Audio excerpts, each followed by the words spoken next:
রান্না করে নিলাম ইলিশ মাছের মাথা দিয়ে বাঁধাকপি। গুড মর্নিং বন্ধুরা, মাম্মি ডে আউট চ্যানেলে সবাইকে স্বাগতম জানিয়ে সকালের ব্রেকফাস্ট থেকে শুরু করছি আজকের ভিডিওটা। এই যে ব্রেকফাস্টের জন্যে করে নিলাম রুটি, নিয়ে নিলাম চা গরম গরম, নিয়ে নিলাম কোয়াশ সবজি, নিয়ে নিলাম লাড্ডু। এখন আমি ব্রেকফাস্টটা করে তারপর রান্নাটা শুরু করব, তাহলে পরে আবার দেখা হবে। ব্রেকফাস্ট করে নিলাম, এখন রান্নার জন্য প্রস্তুতি। এই যে আলুগুলো ধুয়ে নিয়েছি পরিষ্কার করে, এখন আলুগুলো কেটে নিব। করব বাঁধাকপি। বাঁধাকপি কী দিয়ে রান্না করব সেটা তোমরা সাথে থাকো, তবেই দেখতে পারবে। সাথে অবশ্যই থেকো, ভিডিওটা স্কিপ করো না। আর তাহলে আমি সবজিগুলো কেটে নিই। বাঁধাকপিটা কেটে নিলাম, আর নিয়ে নিয়েছি টমেটো, আলু আর কাঁচা লঙ্কা। এখন আমি বাঁধাকপি লবণ দিয়ে মাখিয়ে রাখবো। আপনারা চাইলে সেদ্ধ করেও নিতে পারেন, কিন্তু আমি লবণ দিয়ে মাখিয়ে রাখি। সেদ্ধ করলে আমার যেন কেন ভালো লাগে না। দিয়ে দিলাম লবণ। এখন আমি 5 মিনিটের মতো মেখে রাখবো।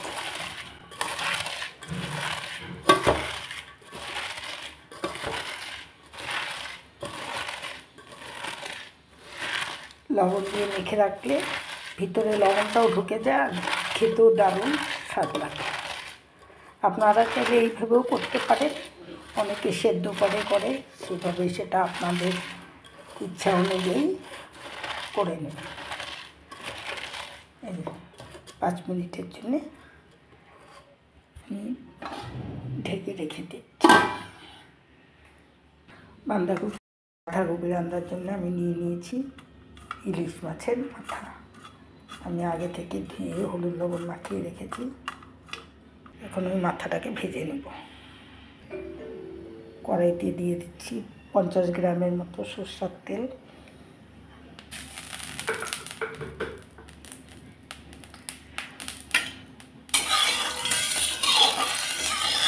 আমি কড়াই আগে থেকেই বসিয়ে রেখেছিলাম, ছেড়ে দিচ্ছি।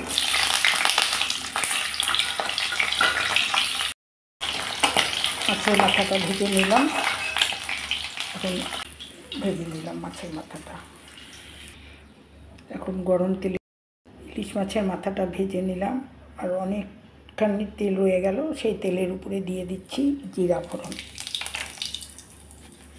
ছোট্ট একটা তেজপাতা দিয়ে দিচ্ছি, আলু।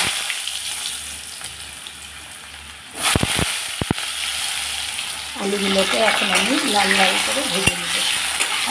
আমি এই বাঁধাকপির তরকারিতে বেশি মশলা ইউজ করবো না, সামান্য একটু মশলা দিয়ে জিরার গুঁড়া দিয়ে আমি আর কাঁচা লঙ্কা দিয়ে আমি বাঁধাকপিটা রেখে নেব। আলুগুলোকে আমি একটু লাল লাল করে ভেজে নিলাম। এখন আলু ভাজার উপরে দিয়ে দিচ্ছি টমেটো কুচি। আমি এখানে 4টা টমেটো কুচি করে নিয়েছি, আর দিয়ে দিচ্ছি 4টা কাঁচা লঙ্কা। আপনারা চাইলে লঙ্কা বেশি করেও দিতে পারেন আর কমও দিতে পারেন, যেরকম ঝাল খাবে সেই পরিমাণে আমি লঙ্কা দিয়ে দিয়েছি। রান্না করতে আমি খুব ভালোবাসি, তাই আমি বৌমাকেও রান্না করতে দিই না, আমি নিজেই রান্না করি। বৌমা ব্রেকফাস্টটা তৈরি করে, কোনো দিন আমিও করি, কিন্তু রান্নাটা বেশিরভাগ তাই আমি রান্না করি।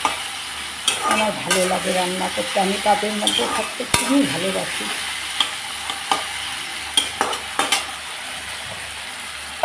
টমেটোটাকে একটু কষিয়ে নিলাম। এখন দিয়ে দিচ্ছি বাঁধাকপি।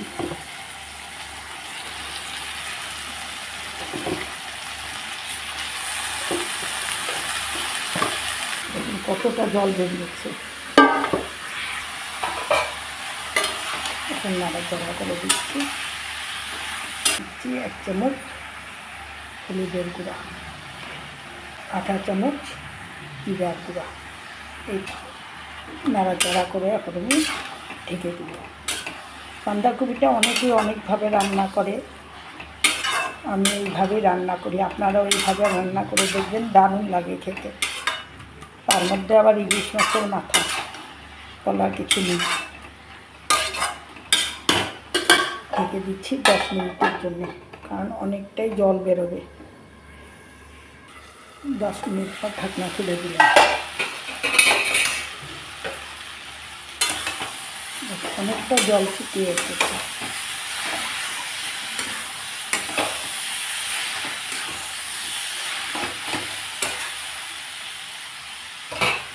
এখন দিয়ে দিচ্ছি ভাজা মাথা ইলিশ মাছের।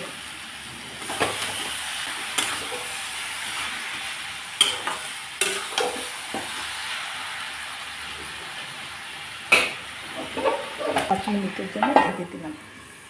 5 মিনিট পর ঢাকনা খুলে দিলাম। আমি এখন মাথাটাকে ভেঙে ভেঙে গুঁড়া করে দেব।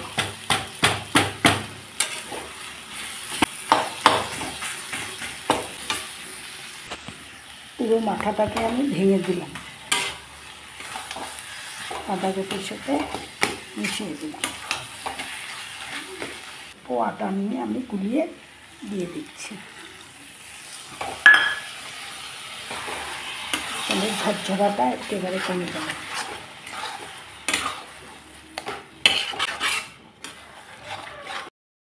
আমার এই ইলিশ মাছ দিয়ে বাঁধাকপি রান্নাটা যদি তোমাদের ভালো লেগে থাকে, তাহলে একটা লাইক শেয়ার করে দিও, কমেন্ট বক্সে কমেন্ট করো। আমার চ্যানেলে আছে তাদের জন্য তো অসংখ্য ধন্যবাদ। আর যারা নতুন দেখছো তারা একটা সাবস্ক্রাইব অবশ্যই করে দিও। তোমাদের কাছে বারবার অনুরোধ করছি, আমার ওয়াচিংটা কম আছে, তাই তোমরা আমার ভিডিওগুলো পুরোটাই দেখো, তাহলে তোমাদেরও ভালো হবে, আমারও ভালো হবে। আমিও যথাসাধ্য চেষ্টা করব তোমাদের এগিয়ে নিয়ে যেতে। পরস্পরকে সহায় সহযোগিতা করলে যে কোনো কাজেই এগিয়ে যাওয়া যায়। পরস্পরকে সহযোগিতা করলে যে কোনো কাজে এগিয়ে যাওয়া যায়। তাই তোমরাও ঠিক আমাকেও একটু সহযোগিতা করো, আমিও তোমাদের সহযোগিতা করব।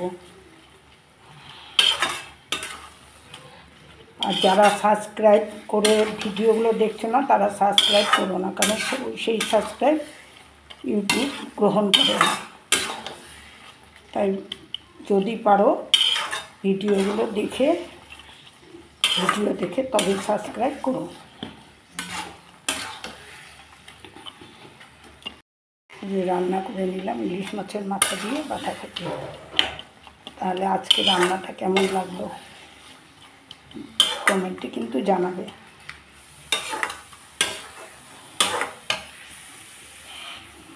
এখন আমি নামিয়ে দিচ্ছি। যে রান্না করে নিলাম ইলিশ মাছের মাথা দিয়ে বাঁধাকপি। তার কালারটা দেখো কী সুন্দর হয়েছে, আর রান্নাটা দেখেই মনে হচ্ছে খুব টেস্টি আর ইয়ামি হবে। আরও বলছি, একটা লাইক করে দিও, শেয়ার করে দিও, কমেন্ট বক্সে কমেন্ট করো। আর আবার নতুন ভিডিও নিয়ে দেখা হবে। তাহলে আজকের মতো এই পর্যন্তই।